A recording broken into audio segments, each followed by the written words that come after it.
Despite keto being one of the best ways for fast weight loss or improving health, you might suddenly hit a roadblock on your journey and have a weight loss stall or even weight gain. So let's talk about some of these roadblocks, what you're doing to precipitate them, and how to fix them so you can get the most out of your keto journey. The first and probably the most obvious reason, although you might not want to admit it, is that you're doing the carb creep, where you're slowly allowing yourself a little nibbles here and little bites here of carb-heavy foods that you think aren't adding up, but they actually are. Maybe it's a few Cheez-Its off of your kid's plate, or even a few dozen French fries from their Happy Meal. Whatever it is, unless you're diligently tracking your carbs all the time, it's so easy to go overboard. Some people can get away with this and still have success, but if you start to notice the scale not moving or you're actually gaining weight, it's time to be honest with yourself. Start tracking every carb you eat again, and maybe put down the French fry.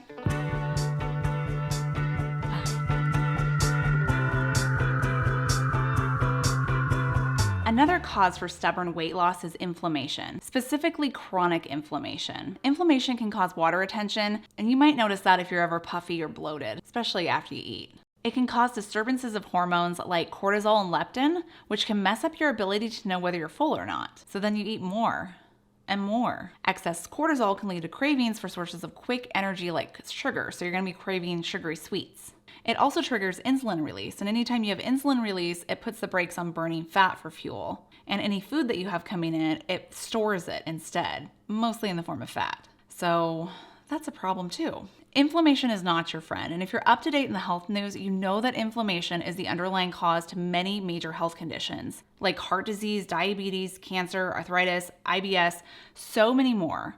When you go on keto, you're already cutting your risk of developing these or lessening their impact because you're already cutting out the main source of chronic inflammation, which is sugar and highly processed foods. But even some keto foods that you're eating can still cause inflammation. Foods like dairy, whey, eggs, nuts, soy, and foods that may contain gluten or wheat are common culprits when it comes to inflammation. Some people can become sensitive or have intolerance to certain foods as well, which causes an immune response, or the body can't fully digest them, which also causes inflammation. That's why if you feel bloated or foggy or start to have skin issues like eczema, or you feel achy or increased mucus production like you're coughing or have postnasal drip all the time, these are all signs that you have a food sensitivity and you're dealing with inflammation that is caused by something that you're eating. It's actually very common to have a sensitivity to gluten or wheat. There's a lot of people out there that like to roll their eyes at people that claim that they have to be gluten-free and say that a gluten allergy isn't as common as everybody says it is, and they're actually right, but I'm not talking about a gluten allergy or celiac disease.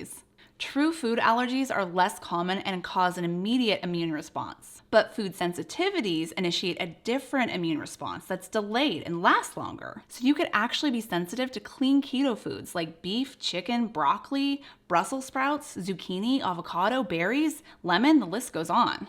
If you suspect that you might have a food sensitivity, the best way is to get tested, either through your doctor or there's some at-home kits as well. I got one done at my doctor's office. I got the 208 food panel for IgG, and IgG is the immune response for food sensitivity. IgE is the immune response for allergies. And the 208 just means that they test 208 foods. You can see that I shouldn't be consuming or limiting the consumption of dairy, as well as zucchini, there's eggs, gluten, corn, wheat. They even test for spices. When I talked to my doctor about this, she said I didn't have to completely cut out these foods, just to lessen the blow though. So not to be consuming them multiple times a day or back to back or multiple allergens together, because they're all gonna add up to more and more inflammation and a higher immune response. But periodically, if I wanted to enjoy something now and then, I could, and I do. And this is a good time to remind you that the suggestions I make in this video are just suggestions. You can take them all and start to implement them. You could just toss it out the window and say you're gonna live your life. Do what you wanna do. The other foods that can cause inflammation, but not necessarily through the IgG response, are sugar-free sweeteners, vegetable oils, and alcohol. Sugar-free sweeteners can disrupt your microbiome, which plays a role in regulating inflammation. Vegetable oils like canola, corn, soybean, margarine, and vegetable oil are high in omega-6 fatty acids, which can be pro-inflammatory. These oils easily oxidize when heated, especially if the oil is heated again and again and again, and reused over and over again like they do in fried foods and fast food restaurants. restaurants. These unstable fats can cause DNA damage and cell membrane damage, which can trigger the immune response and can ultimately lead to the development of plaques in your arteries. Not only that, but vegetable oils can contain trace amounts of glyphosate, which is an active ingredient in a popular herbicide used on many crops like wheat, corn, soy, and sugar. It's more commonly known as Roundup. Glyphosate can cause widespread inflammation and a whole slew of other problems. A few years ago, the EPA stated that it's not likely that glyphosates cause cancer, but on the other hand, the International Agency for Research on Cancer says otherwise. Avoiding glyphosate might be a good reason to switch to organic produce. If you really want to go down that rabbit hole, then maybe also limiting products that contain soluble corn fibers, resistant dextrin, even the non-GMO ones, because that doesn't necessarily mean that they weren't treated with Roundup. Alcohol can cause inflammation because it's a toxin, but it can also disrupt your microbiome. Even though there are some zero-carb spirits and very low-carb wines and beers out there, it can still hinder your weight loss. When consuming alcohol, the body shuts metabolism to break down and clear the alcohol in order to limit its toxic effects. It does that first. It's priority number one. It's considered a poison. Switching to alcohol metabolism means that your body stops burning fat for fuel. On top of that, any food that you consume along with the alcohol gets stored as fat, primarily fat around your waist. So if you have a lot of abdominal fat and consistently drink 1 to 2 drinks 3 to 7 nights a week, one of the quickest ways that you can lose your spare tire is to stop drinking. You don't have to completely cut it out, but just consider being a social drinker and not relying on alcohol just to take the edge off.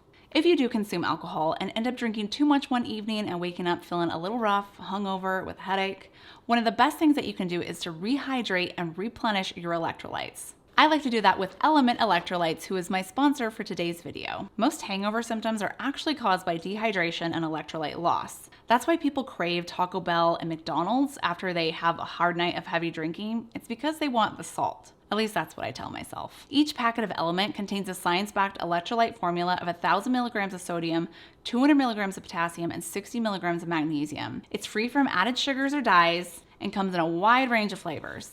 Right now, Element is offering my viewers a free sample pack with any order. This is a great way to try all 8 flavors free because you get it with any Element order. Just go to drinkelement.com/ketofocus. This deal is only available through my link, so go to drinkLMNT.com/ketofocus. As mentioned before, cortisol also plays a role in inflammation. Some of the major causes of cortisol imbalance is stress and lack of sleep. When the body can't keep up with constant daily stressors like overworking, emotional stress, physical stress, toxin exposure, poor diet, chronic pain, lack of sleep, you start to develop adrenal fatigue. In the beginning of your stress journey, the body's going to pump out a lot of cortisol just to help you react to the stressful situation. Like I mentioned before, high cortisol can hinder weight loss.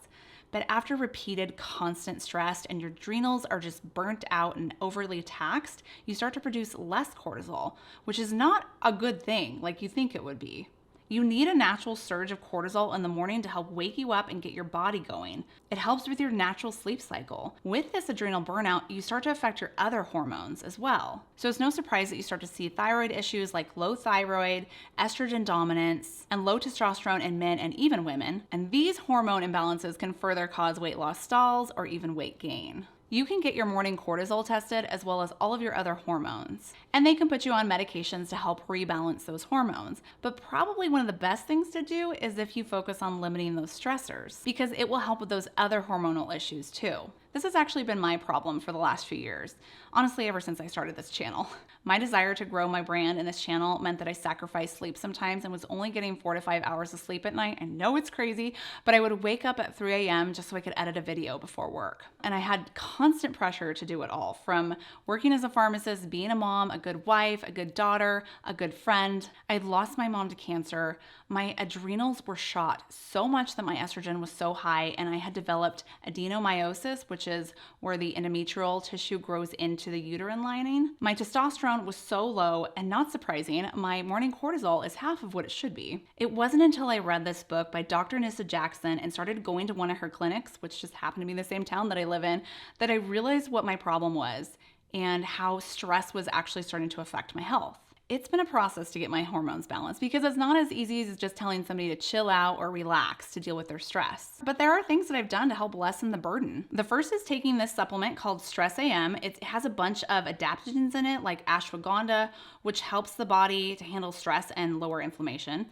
I notice a huge difference when I take it in the morning and then again in the afternoon. Within a few days of taking this, I immediately stopped feeling so worn out and like I needed to take a nap or that I needed 25 cups of coffee to get me through the day. I'm now down to just like 2 cups of coffee in the morning, although I really could do 1, but I just love coffee. It's like a warm hug. I started working out more consistently, usually around 5 days a week. I weight train or do the Peloton. I've made a point to go to bed by a certain time and not set my alarm for 3:30 a.m. anymore. I stopped using alcohol as a way to unwind. And I try to limit my multitasking because that uses up so much energy. I've started changing my outlook on what truly is a priority in my life. I even got a grounding mat. There's so many little things that you can do besides just relaxing and taking a bath or doing some yoga. And all of these little things to reduce stress can actually add up to noticeable changes. I think one of the biggest lies in the keto community is that calories don't matter. Calories still matter. Unless you're eating a perfectly formulated, clean, strict keto diet and your hormones are balanced, you have no stress, no health issues, and you have the metabolism of a 12-year-old boy, then yeah, maybe you don't have to track every single calorie that enters your mouth because you have hunger signals that work that tell you when you're full or not. But most of us have other issues going on. We got all this inflammation and hormones out of whack. And we don't know when we're full, and some of us never feel satisfied. Or maybe we're just eating too many of the wrong keto foods. So telling somebody that calories don't matter gives that person the green light to go ahead and consume 2 cups of heavy cream with a bunch of sugar-free sweetener every night, all this processed keto food stuff, eating a ton of butter, eating excess fat bombs. All this extra fat and calories is gonna make someone gain weight because they don't have a normal metabolism or hormonal response. What might work better for somebody to do is to practice time-restricted eating, also called intermittent fasting. Prolonging the period where you're not eating means your body has a longer period where it's using stored fats for fuels. People tend to eat less calories overall. If you're new to keto or restarting it after a long pause, you may also start to develop some other issues like hair loss or digestive problems. Want to learn why and how to fix it? Click right here.